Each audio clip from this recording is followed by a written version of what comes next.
Kakapasok lang, good news, walang nagawa ang Kongreso. Wawalisin na Press Marcos, FPRRD Panelo nagdeklara. Aba! So, itong balitang ito ay nagmula sa channel ni Pinas News Insider. Ayan, syempre, ito ang inyong lingkod na si BT na magbibigay ng reaksyon at komento sa mga balitang ating masasagap ngayon. Syempre, chismox tayo. So, wag na natin pagtagalin at sabay-sabay na nating panoorin ang laman ng video na hatid sa atin ni Pinas News Insider at bibigyan natin ng reaksyon ng balitang ito. Pasok! Ito ang balita ngayon. Trending at viral ngayon sa social media. Ang di umano'y balitang RevGov, sigaw ng taong bayan at dating Pangulong Rodrigo Duterte payag sa pagdideklara di umano ng revolutionary government. Ito'y ayon kay Attorney Salvador Panelo. Pero bago ang lahat, kung bago ka pa lamang sa aming channel, ay please huwag kalimutang i-like ang video at mag-subscribe at i-click ang notification bell para mas maging updated pa kayo lalo sa lahat pa ng bagong video na i-upload namin.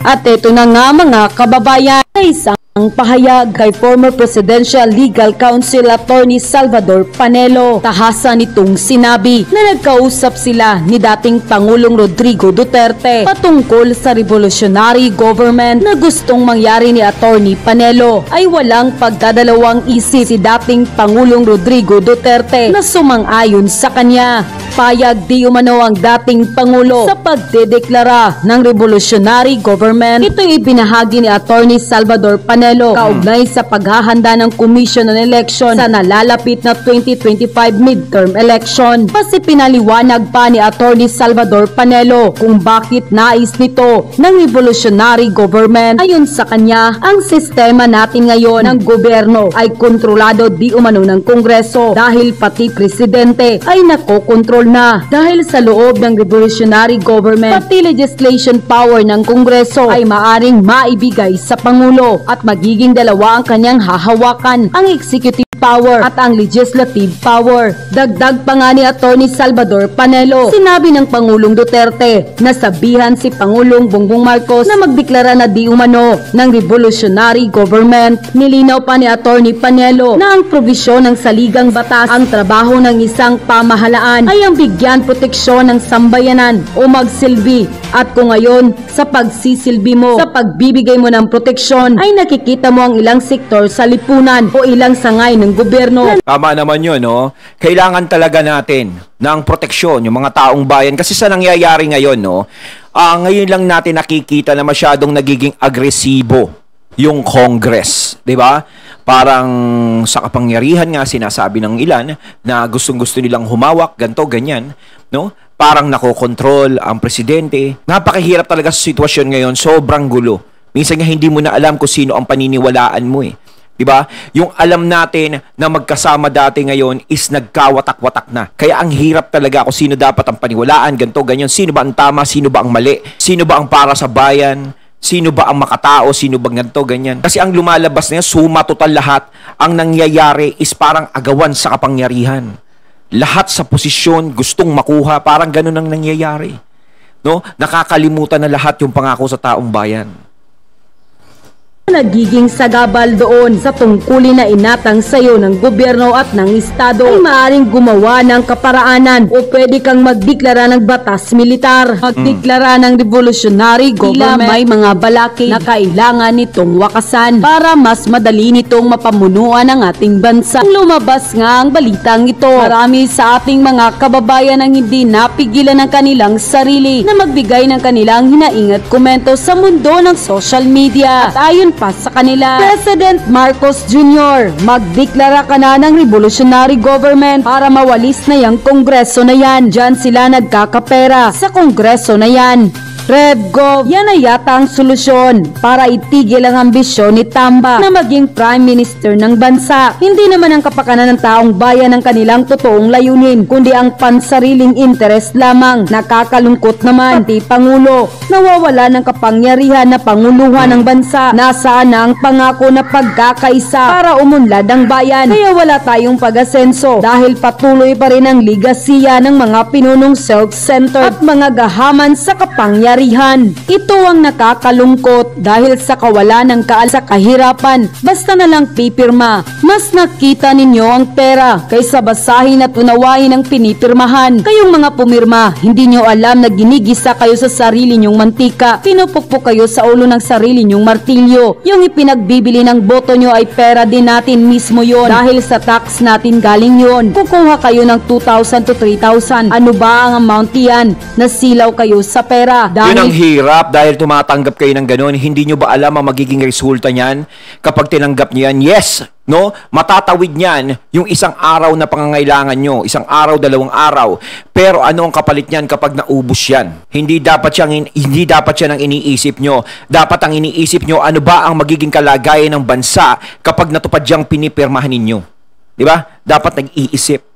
Kasi kung pang isang araw o 2 araw na kaligayahan lang yan, Diyos ko, napakahirap. Kung ano man yung pinapipirmahan, ano ba ang magiging kapalit niyan? Di ba? Tayo din naman na magdurusa. Kung sana ba yung pinapipirmahan na yan, maganda ang magiging credit sa ating lahat, maganda yung kalalabasan niyan, is malaki may tutulong sa atin, walang problema. Pero kung may problema yan, is napakahirap tayo, kasi hindi naman ko kontrahin yung pinapipirmahan na yan, kung talagang maganda ang adhikain yan. No? Walang problema, walang kokontra.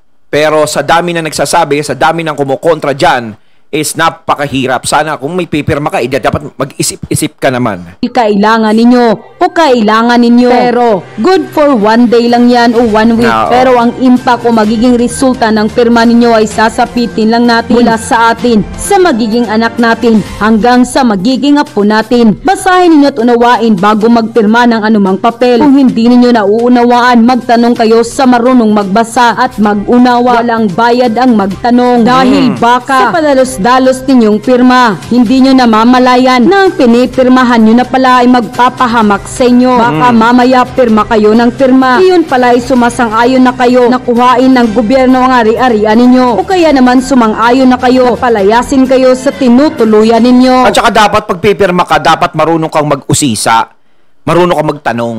At saka dapat is talagang nakamasid ka talaga.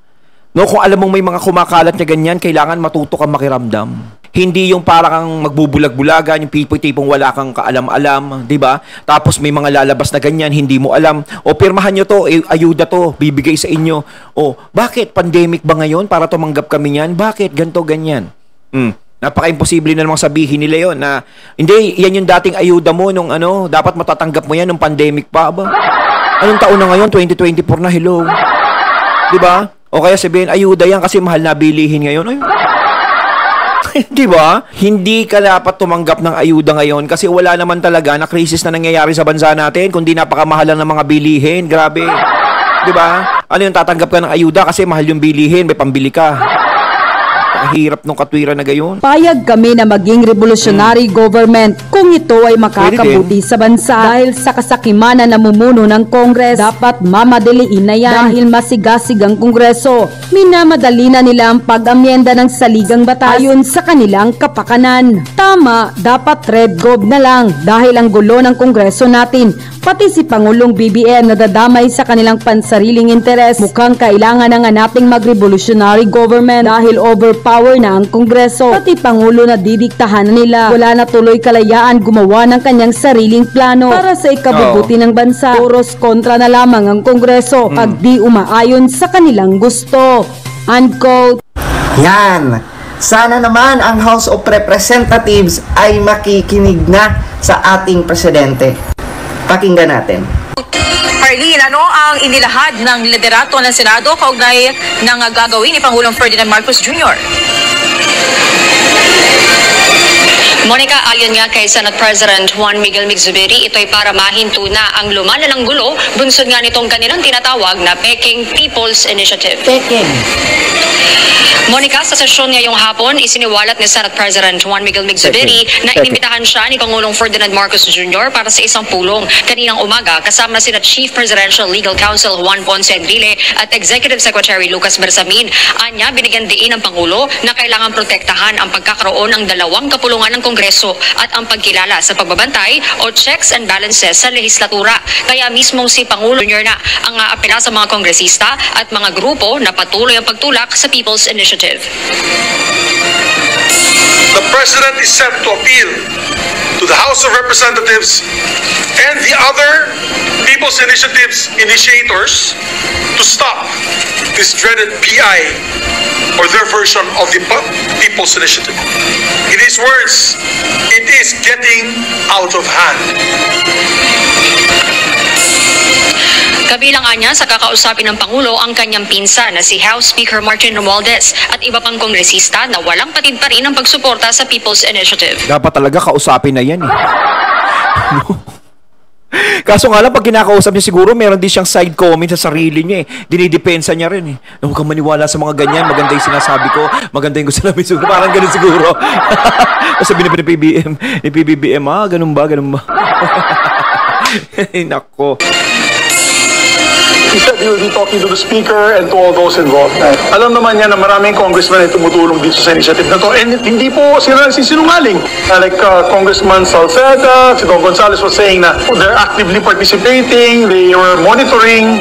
So, we all know that there were congressmen involved in this. So, I hope that they will listen to the President's instructions. I hope they will listen to the President's appeal to stop all this kasi na nagkakagulo na. Kasunod ito, maghahain ng kaso ang Senado sa Commission on Elections sa COMELEC upang tuluyan ng matuldukan ang issue sa People's Initiative. Hindi pa tapos ang laban dahil nga hindi pa natutuldukan ang People's Initiative na yan. So we will be filing the necessary legal case that will show that this People's Initiative was flawed from the very beginning. Ang prayer po namin dyan ay maglabas na po ng desisyon ng COMELEC na itong particular initiative na to is flawed, unconstitutional, and therefore should be dismissed with finality. Diba? Sabi mismo ni Migzubiri, sana ay makikinig ang House of Representatives, di ba? At ang House Speaker sa Presidente. Oh, ha? No? Good job, President BBM. Kasi mga batang pasaway talaga eh, no? Diba? Ang Presidente na mismo nagsabi na ihinto na at huwag nang ipagpatuloy, di ba? Yung mga ginagawa yung People's Initiative. Ang akin lang mga lords, no? Sayang lang yung pera kasi di ba? Ginamit lang talaga nila just to, di ba? Just to pursue no, kung ano yung gusto nilang mangyari, lalo na yung People's Initiative na yan. Para lang manghalap ng pirma. At ang pinaka nakakatakot dito mga lords, what if no, yung budget na yon, di ba, ay hindi na ibigay, di ba, sa mga kababayan natin. Kasi di ba, may budget no, kada distrito para ipamigay nila dun sa pipirma. Buti na lang talaga nakikinig, buti na lang talaga nakita ni President BBM ang mga nangyayari, and buti na lang nakinig ang ating Presidente sa sigaw ng mga taong bayan at sa nangyayari ngayon. Pwede naman palang ihinto eh, di ba? Hinihintay pa kasing Ang problema, kapag nagsalita yung Presidente, hinihinto, pero ayan, nagtutuloy-tuloy pa rin. Ganyan kakulit ang nangyayari talaga. No, parang pakapalang face, ganun. Iba talaga, no? Kapag ikaw talaga gusto mong makuha yung kapangyarihan, gusto mo talaga makuha yung gusto mo, gagawin mo ang lahat, hahamakin mo ang lahat, masunod lamang ang gusto mo. Ganda gulo-gulo. From the start, yan lang naman ang mensahe at yan lang naman ang gustong ipatigil no, ni former President Duterte, yung mga illegal na pangmumudmod at bayaran para sa pirma. Ayun, natating natunghayan ang video na nagbula kay Pinas News Insider, and syempre natunghayan natin kanina si Mr. Real Talker. Ayan, no, talagang dapat talaga mahinto na yung pirmahan na yan, no? Talagang wala naman talaga maidudulot na maganda sa atin yan, no? Kung sana ba is ikauunlad ng bayan natin yan, eh, okay lang. At saka hindi naman natin kailangan ng kung ano-anong batas para sa ekonomiya natin ng ganyan. Kayang-kaya naman nilang resolbahin yan kahit walang mga ganun na nakasado sa pirma-pirma na yan. Di ba? Kaya mga katunay, ano masasabi nyo tungkol dito? So once again, I'm BT and I'm out. Peace.